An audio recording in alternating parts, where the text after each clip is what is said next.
Hello guys, most welcome. हम कर रहे हैं बिजनेस लॉ। बिजनेस लॉ में हमारा इंडियन कॉन्ट्रैक्ट एक्ट 1872 चल रहा है। इसका आज हम चैप्टर नंबर 2 करेंगे। चैप्टर नंबर 1 के अंदर मैंने आपको पूरा डिटेल के अंदर कॉन्ट्रैक्ट क्या होता है उसको समझाया था। आज के चैप्टर के अंदर, चैप्टर नंबर 2 के अंदर हमारा जो टॉपिक है वो है प्रपोजल, जिसको हम ऑफर भी बोल सकते हैं। तो प्रपोजल और ऑफर एक ही बात है, एंड एक्सेप्टेंस। दो टॉपिक हमको करने वाले हैं, एक ऑफर और एक एक्सेप्टेंस। प्रपोजल और ऑफर एक ही चीज है, अलग नहीं है।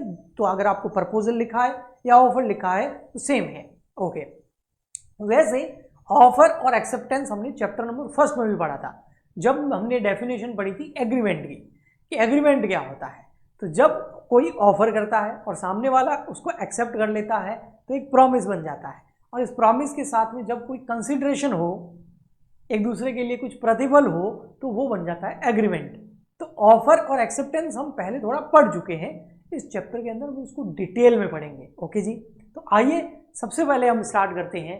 प्रपोजल क्या होता है, यानी कि ऑफर क्या होता है। तो as per Indian contract act 1872 के सेक्शन नंबर 2 और उसके क्लॉज ए के हिसाब से मीनिंग है प्रपोजल यानी कि ऑफर की। क्या मीनिंग है इसको ध्यान से समझना। ये लॉ की मीनिंग है, लॉ की लैंग्वेज है। क्या लिखा हुआ है, व्हेन वन पर्सन, जब कोई एक पर्सन, ये है भैया एक पर्सन जिसका नाम है mister A, signifies to another, किसी और को सिग्निफाइज करता है। किसको सिग्निफाइज करता है? अनदर कौन हो गया? Mister B. क्या सिग्निफाइज करता है? विलिंगनेस, अपनी इच्छा। मिस्टर ए मिस्टर बी को अपनी इच्छा बता रहा है कि तुम मिस्टर बी, तुम किसी काम को करो, टू डू और to abstain from doing anything, या ये वाला काम तुमको नहीं करना। तो एक पर्सन की इच्छा है कि दूसरा पर्सन जो है या तो एक काम है जिसको कर ले, या फिर ये वाला काम नहीं करना है। ठीक है, okay. With a view to obtaining the assent of that other to such act or abstinence, he is said to make a proposal. या तो किसी काम को करे या उसको न करे, उससे एब्सटिनेंस हो, एब्सेंट रहे। तो ये जो एक किसी व्यक्ति की विलिंगनेस है, किसी और के लिए इच्छा है, किसी और के लिए ये काम करे सामने वाला या ना करे, तो इसी को बोलते हैं ऑफर या प्रपोजल। आइए थोड़ा इसको सिंप्लीफाई करते हैं। ये तो लॉ का है, अब आप इसको याद करके जाना, एग्जाम में लिखोगे तो अच्छा रहेगा सेक्शन नंबर 2 के साथ में। की पॉइंट्स, प्रपोजल क्या है? Proposal is the first step. Proposal is the first step किसका? Formation of contract. एक कॉन्ट्रैक्ट का फाइनल स्टेप तो ये है कि वो किसी भी लॉ के हिसाब से हो। फर्स्ट स्टेप क्या है? क्योंकि कोई पर्सन ऑफर करे, फिर सामने वाला एक्सेप्ट करेगा, फिर प्रॉमिस बनेगा, फिर उसके साथ अगर एक वैलिड कंसिडरेशन होगा, फिर वो बन गया एग्रीमेंट, और एग्रीमेंट अगर लॉफुली फोर्सेबल है तो वो बन गया कॉन्ट्रैक्ट। लेकिन इस कॉन्ट्रैक्ट की स्टार्टिंग कहां से होती है? जब कोई पर्सन ऑफर करता है या प्रपोजल करता है। इसलिए बोला जाता है कि किसी भी कॉन्ट्रैक्ट का जो फॉर्मेशन का फर्स्ट स्टेप है वो प्रपोजल यानी कि आपका ऑफर होता है। It must be made with the intention of creating legal relations. जब भी आप ऑफर करो ना, तो जो ऑफरर है उसका इंटेंशन आगे जाके उस ऑफर को लीगल रिलेशनशिप क्रिएट करने का इंटेंशन यानी कि इरादा होना चाहिए। फॉर एग्जाम्पल के लिए, आपके घर पे कोई गेस्ट आए, आपने उनको ऑफर की कॉफी, उन्होंने एक्सेप्ट कर ली, आपने उनको कॉफी पिला दी। क्या यहां पर आपने जब ऑफर की थी कॉफी अपने घर पे आए हुए गेस्ट को या फ्रेंड को, तो क्या वहां पर लीगल रिलेशनशिप क्रिएट करने का इंटेंशन था? नहीं। ओके, लेकिन आप किसी रेस्टोरेंट में जा रहे हो और वहां पर जो वेटर है वो आपको कॉफी ऑफर कर रहा है, और आपने वो कॉफी ले ली और पी ली, तो वहां पर बिल्कुल लीगल रिलेशनशिप क्रिएट करने के लिए ऑफर था, और इसके बदले में आप उसको पेमेंट करना पड़ेगा। तो एक दूसरे के लिए कंसिडरेशन भी है। ओके, ठीक है। यहाँ एग्जाम्पल है, तो ये याद रखना, जो ऑफर है उसका इंटेंशन लीगल रिलेशनशिप क्रिएट करना होना चाहिए। एग्जाम्पल क्या है, an offer to sell his car to B, ये जो है वो ऑफर कर रहा है पी को कि मैं तुम्हें मेरी कार बेचना चाहता हूं, वो भी 2 लाख रुपए में। तो ए ने ऑफर किया बी को, क्या, कार ऑफर किया, तो बी के लिए कंसिडरेशन क्या है, कार। ए के लिए कंसिडरेशन क्या है, जो बी उसको 2 लाख रुपए देगा। तो एक दूसरे के लिए कंसिडरेशन भी है, इसको हम बोलते हैं ऑफर।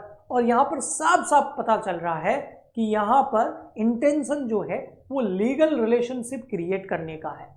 तो ऑफर भी है, अगर एक्सेप्टेंस भी है, बी इसको एक्सेप्ट कर लेता है तो इट बिकम एन एग्रीमेंट, और लीगली एनफोर्सेबिलिटी भी साफ दिख रही है कि कार एकदम वैलिड लॉफुल जो है आइटम है, प्रोडक्ट है, और सारे जो एक वैलिड कॉन्ट्रैक्ट के एलिमेंट्स होते हैं वो इस एग्जाम्पल में अवेलेबल है, तो इसलिए ये एक कॉन्ट्रैक्ट बनेगा। Essentials of a valid offer, देखो हमने एसेंशियल देखे थे एक वैलिड कॉन्ट्रैक्ट के, है ना, essential elements of a valid contract, उसके हमने सारे के सारे एलिमेंट 9 एलिमेंट थे, वो चैप्टर नंबर 1 में देखे थे। यहां पर भी हम एसेंशियल एलिमेंट्स देख रहे हैं, लेकिन किसके, वैलिड ऑफर के। यानी कि एक वैलिड ऑफर कब होगा, जब ये सारे एलिमेंट्स उसमें ऑफर में होंगे, अदरवाइज उसको वैलिड ऑफर बोल ही नहीं सकते। तो एक वैलिड ऑफर के क्या एसेंशियल्स होते हैं, first, 2 party must be involve, कोई अपने आप को कुछ भी ऑफर नहीं कर सकता, अपने आप से कुछ भी एक्सेप्टेंस नहीं आ सकती, फिर उसको हम ऑफर बोलेंगे ही नहीं। 2 पार्टी का होना जरूरी है। और इसमें एक चीज और भी है, देखिए, one who make the offer उसको हम बोलते हैं ऑफरर, और वन हु एक्सेप्ट उसको बोलते हैं ऑफरी। अब ये वर्ड बार बार आगे आ जाएंगे।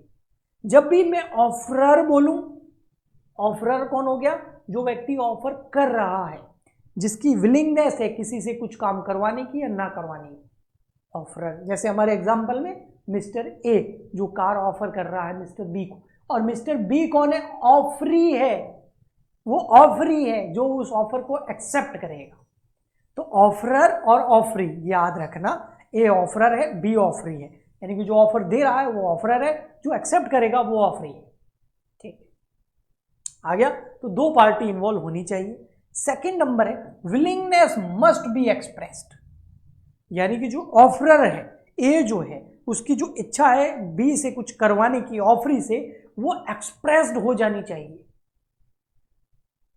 बिल्कुल क्लियरली पता होना चाहिए कि ये क्या चाहता है बी से।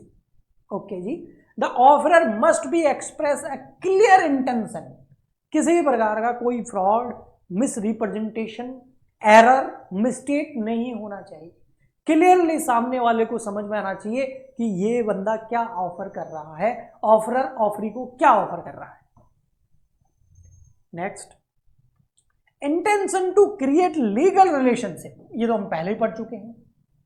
इसीलिए सोशल इन्विटेशंस जो होते हैं उनको ऑफर नहीं बोला जाता। आपके घर पे बहुत सारे मैरिज फंक्शन अटेंड करने के कार्ड्स आते होंगे, इन्विटेशंस कार्ड आते होंगे, किसी इनोग्रेशंस के, है ना, आते हैं ना, तो क्या वो ऑफर है? नहीं, वो एक सोशल इन्विटेशंस है, उनको हम कभी भी ऑफर नहीं बोलेंगे। उनको आप एक्सेप्ट भी कर सकते हो, नहीं भी कर सकते हो, आप उस फंक्शन को अटेंड करने जा भी सकते हो, नहीं भी जा सकते हो। अगर नहीं जाओगे तो आप पे कोई केस थोड़ी हो जाएगा। तो लीगल रिलेशनशिप क्रिएट करने का जहां पर इरादा नहीं होता है वो ऑफर नहीं होते हैं। जैसे कि social invitations, casual remarks are not offers, इनको ऑफर नहीं बोलते हैं। इसलिए next, offer must be communicated. Well, offer को वैलिड तभी माना जाएगा जब वो ऑफरी को कम्युनिकेट हो जाएगा, चाहे वर्ड्स के थ्रू, चाहे रिटर्न में, चाहे कंडक्ट यानी कि एक्टिविटी करके। अगर ऑफरी को कम्युनिकेट हो गया है, ऑफरी को वो चीज समझ में आ गई है, तभी ऑफर माना जाएगा, अदरवाइज वो वैलिड नहीं होगा। No valid offer exist unless communicated to the offeree, यानी कि बी, यानी कि एक्सेप्ट जो करेगा उस बंदे की बात कर रहा हूं। Term must be certain and defined, जो ऑफर है ना उसके साथ जो भी टर्म्स हैं कि भाई ये तुमको हम प्रोडक्ट ऑफर कर रहे हैं, जैसे हमारे इस एग्जाम्पल के अंदर हमने देखा था कि ए जो है वो ऑफर कर रहा है बी को कार, लेकिन टर्म क्या है 2 लाख रुपए में, तो वो टर्म्स एकदम क्लियर होनी चाहिए। ऐसा नहीं होना चाहिए कि ए जो है वो ऑफर कर रहा है बी को एक कार और बोल रहा है जो तुम्हारी इच्छा हो दे देना, ऐसा नहीं, ये टर्म्स क्लियर नहीं है, या बाद में देख लेंगे, ऐसा भी नहीं, टर्म्स एकदम क्लियर होनी चाहिए ऑफर की। ओके, वेग ऑफर आर नॉट वैलिड, है ना। ओके, नेक्स्ट है नो साइलेंस एज एक्सेप्टेंस। आप ए ने ऑफर की एक कार बी को 2 लाख रुपए में, अब बी जो है ऐसे खड़ा है साइलेंट, तो इसको एक्सेप्टेंस नहीं मानेंगे, और उस केस के अंदर एक्सेप्टेंस ही नहीं होगी। अगर ऑफर साइलेंस है, can not be treated as acceptance, तो फिर उस केस में वो ऑफर रिजेक्ट हो जाएगा। हाँ, अगर वो ऐसे गर्दन हिला दे, हाँ ओके यस, किसी कंडक्ट के थ्रू, वर्ड्स के थ्रू रिटर्न में एक्सेप्टेंस दे सकता है, लेकिन साइलेंस है तो उस केस में एक्सेप्टेंस नहीं मानी जाएगी, तो वो ऑफर कैंसिल हो जाएगा। Offer should not be impose acceptance by default. जो ऑफरर है ना वो बाय डिफॉल्ट इंपोज नहीं कर सकता। जैसे हमारे मोबाइल फोन के अंदर बाय डिफॉल्ट सेटिंग होती है ना, बाद में हम जाके उसको चेंज कर सकते हैं, बाय डिफॉल्ट भी रख सकते हैं, ऐसा नहीं होता है यहाँ पर।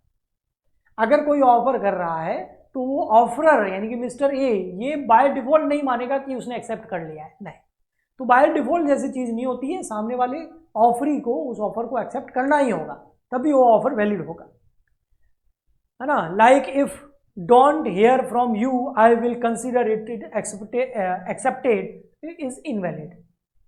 जैसे मैंने ऑफर दिया ए ने बी को, और ए बोल रहा अगर मैंने तुम्हारी आवाज नहीं सुनी तो मैं मानूंगा कि तुमने एक्सेप्ट कर लिया, ऐसा नहीं हो सकता, ऐसा कोई ऑफर नहीं होगा। ओके जी, ठीक है, तो ये था आपका ऑफर। एक वैलिड ऑफर, एक जो वैलिड ऑफर होता है उसकी एलिमेंट्स, एसेंशियल एलिमेंट्स। ओके, तो पॉइंट्स याद कर लेना, एग्जाम में जाके लिखोगे तो मार्क्स आ जाएंगे।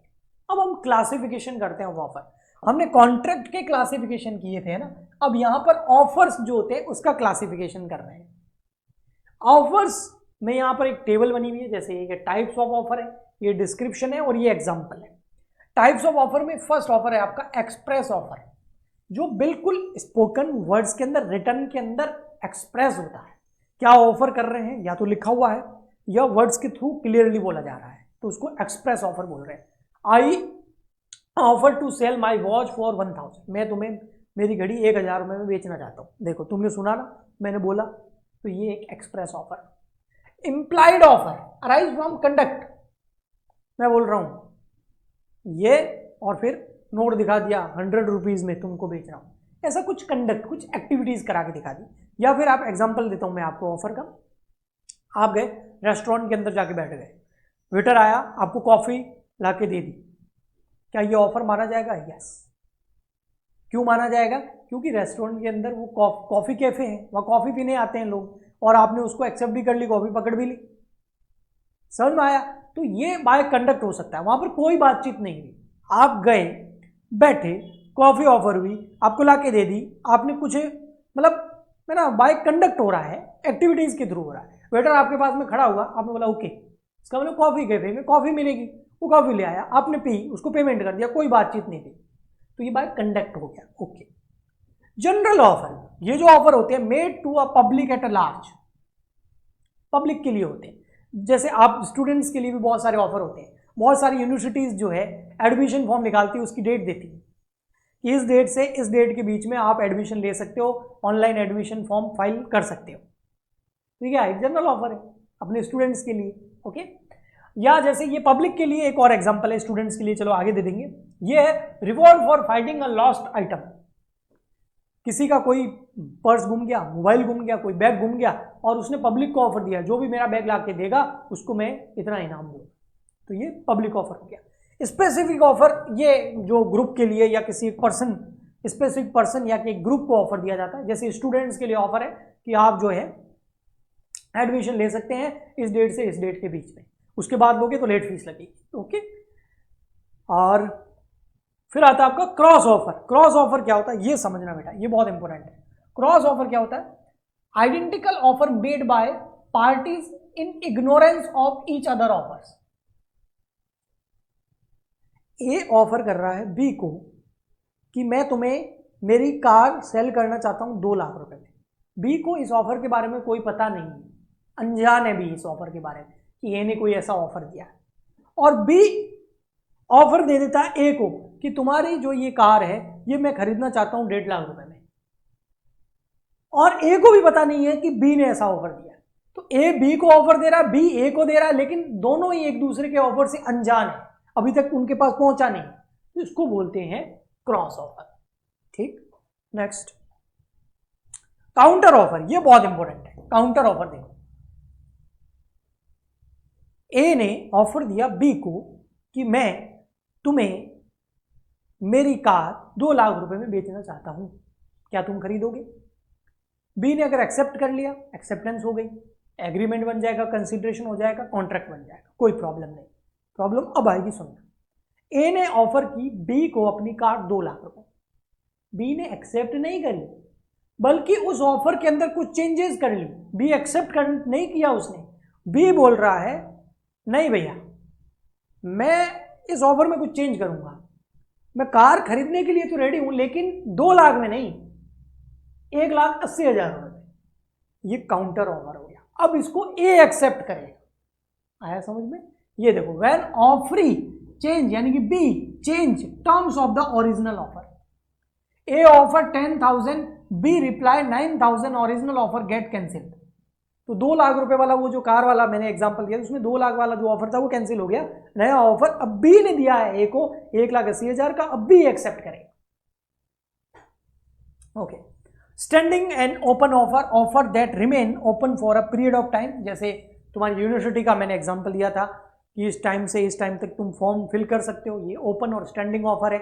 या जो टेंडर्स वगैरह गवर्नमेंट निकालती है वो भी एक तरह का ओपन एंड स्टैंडिंग ऑफर होता है। तो ये थे हमारे टाइप्स ऑफ ऑफर।